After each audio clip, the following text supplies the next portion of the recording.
Bismillahirrahmanirrahim. Assalamualaikum warahmatullahi wabarakatuh. Alhamdulillahirabbil alamin. Wassalatu wassalamu ala asyrofil anbiya'i wal mursalin wa ala alihi washabihi ajmain. Amma ba'du. Pertama-tama marilah kita panjatkan puji serta syukur kita kehadiran Allah Subhanahu wa taala yang mana telah memberikan kesempatan bagi kita semua untuk melaksanakan tugas di hari ini. Tak lupa sholawat serta salam tetap tercurah limpahkan kepada Nabi besar junjungan kita, yaitu Nabi Muhammad SAW. Baik, kami di sini kelompok 6 yang terdiri dari 3 orang, yaitu saya sendiri Rufaidah Nur Habibah, dan yang kedua Teh Lili Sumarni, dan yang ketiga Ibu Teni Nulia, yang akan dipersembahkan kepada Ibu Nia Oktaviani, SPD MPD dan Mata Kuliah Pendidikan Keaksaraan. Baik, selanjutnya akan dipaparkan oleh saudari Teh Lili Sumarni, dan yang kedua akan dipaparkan oleh Ibu Teni Nulia. Terima kasih. Wassalamualaikum warahmatullahi wabarakatuh. Bismillahirrahmanirrahim. Saya Wiwit Sumarni akan menjelaskan tentang perkembangan kemampuan keaksaraan awal berhitung dasar awal pada anak usia dini. Keaksaraan awal ialah keaksaraan awal dan berhitung dasar awal yang diajarkan secara terprogram atau secara formal kepada anak pada prasekolah. Durkin dalam Erdrianti tahun 2007 menyatakan bahwa tidak ada efek negatif pada anak-anak dari keaksaraan awal. Anak-anak yang telah belajar keaksaraan awal dan berhitung dasar sebelum masuk SD pada umumnya lebih maju di sekolah dibandingkan dengan anak-anak yang belum pernah memperoleh keterampilan keaksaraan awal. Steinbeck dalam Erdrianti tahun 2007 mengemukakan bahwa setidaknya 4 keuntungan mengajar anak keaksaraan awal dilihat dari segi proses belajar mengajar. Yang pertama, ada belajar keaksaraan awal memenuhi rasa ingin tahu anak.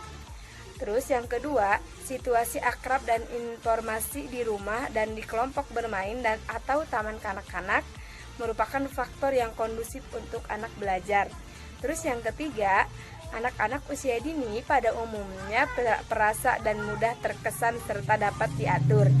Terus yang terakhir, anak-anak yang berusia dini dapat mempelajari sesuatu yang mudah dan cepat.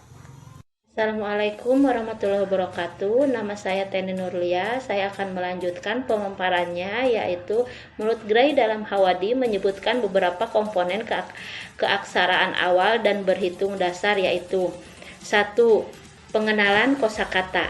Di sini penekannya pada perkenalan persamaan atau antara apa yang diucapkan dan apa yang ditulis sebagai simbol. 2. Pengertian. Selain mengenali simbol dan dapat mengucapkan dalam keaksaraan awal dan berhitung dasar, yang terpenting adalah mengerti apa yang dibaca. Ketiga, reaksi.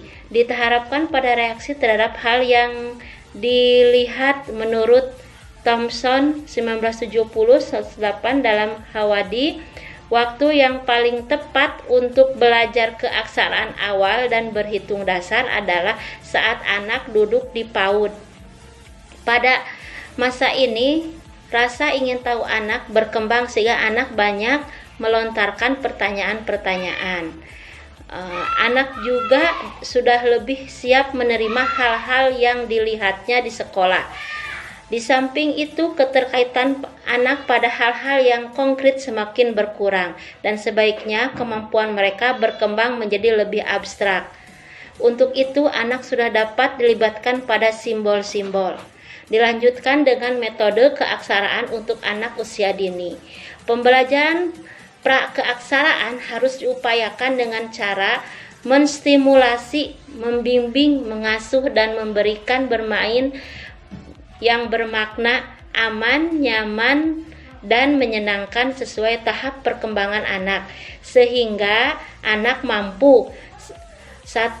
Berbicara secara positif dan akurat berdasarkan kosakata yang didengarnya.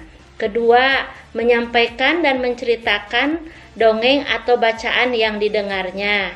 Ketiga, memperoleh pengalaman cara mengatasi emosi seperti rasa takut, cemburu, marah, dan meluapkan kegembiraan yang sehat dari dongeng atau bacaan yang didengarnya. Keempat, meniru atau mengekspresikan karakter tokoh baik dan menghindar dari karakter negatif. Kelima, mendengarkan, mengajukan pertanyaan, dan menjawab pertanyaan dengan bahasa yang baik. Sekian pemaparan dari saya. Kesimpulannya, yaitu pembelajaran prakeaksaraan harus diupayakan dengan cara menstimulasi, membimbing, mengasuh, dan memberikan bermain yang bermakna, aman, nyaman, dan menyenangkan sesuai tahap perkembangan anak. Glenn Doman dalam Anna Yulia mengatakan bahwa keaksaraan awal dan berhitung dasar merupakan salah satu fungsi yang paling penting dalam hidup dan dapat dikatakan bahwa semua proses belajar didasarkan pada kemampuan keaksaraan awal dan berhitung dasar. Kemampuan keaksaraan awal dan berhitung dasar merupakan salah satu kemampuan individu dalam memahami kebutuhan mengenai suatu informasi, karena pada dasarnya setiap individu mempunyai dorongan untuk selalu ingin tahu, dan dengan rasa ingin tahunya itu individu berusaha memenuhinya melalui kegiatan keaksaraan awal dan berhitung dasar. Membangun minat pada kegiatan keaksaraan awal dan berhitung dasar sejak awal dilakukan sebelum melakukan pengenalan keaksaraan awal dan berhitung dasar. Bila anak sudah ingin keaksaraan awal dan berhitung dasar, usahakan untuk melayaninya sesuai dengan mengenalkan huruf. Terima kasih atas perhatiannya. Wassalamualaikum warahmatullahi wabarakatuh.